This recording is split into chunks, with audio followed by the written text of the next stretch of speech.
Sebuah kapal kembali menjadi sasaran tembakan yang diduga dilakukan oleh angkatan bersenjata Yaman Houthi di lepas pantai Hodeidah, Yaman.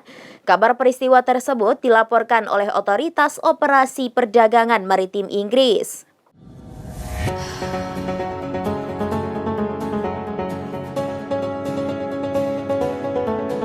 Sebuah kapal kembali menjadi sasaran tembakan yang diduga dilakukan oleh angkatan bersenjata Yaman Houthi di lepas pantai Hodeidah, Yaman.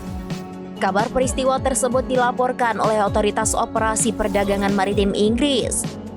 Dikutip dari Al Mayadeen, kapal tersebut rusak di Laut Merah pada Kamis 10 Oktober 2024 setelah terkena proyektil. Saat diserang, seorang kapten kapal langsung melapor ke Otoritas Operasi Perdagangan Maritim Inggris. Mereka mengaku jika kapalnya terkena proyektil yang tidak diketahui. Beberapa jam kemudian, kapten kapal kembali melaporkan bahwa 2 proyektil lagi meledak di dekat kapal.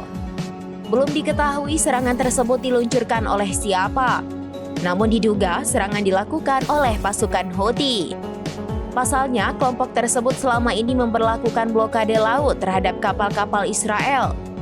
Selain itu, kapal-kapal yang menuju pelabuhan-pelabuhan pendudukan Israel juga menjadi target. Total ada 188 kapal yang diserang hingga 3 Oktober 2024 sejak dimulainya operasi dukungan Gaza.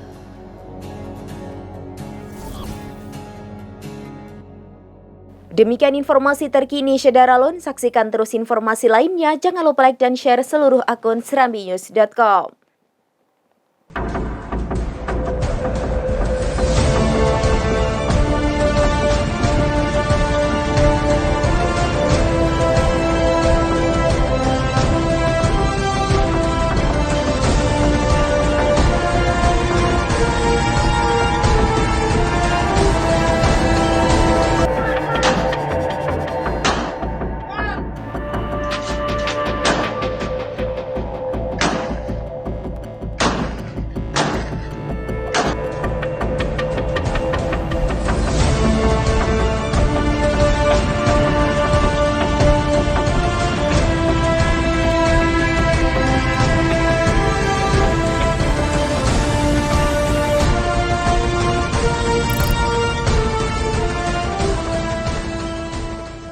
Download Tribun X sekarang, menghadirkan lokal menjadi Indonesia.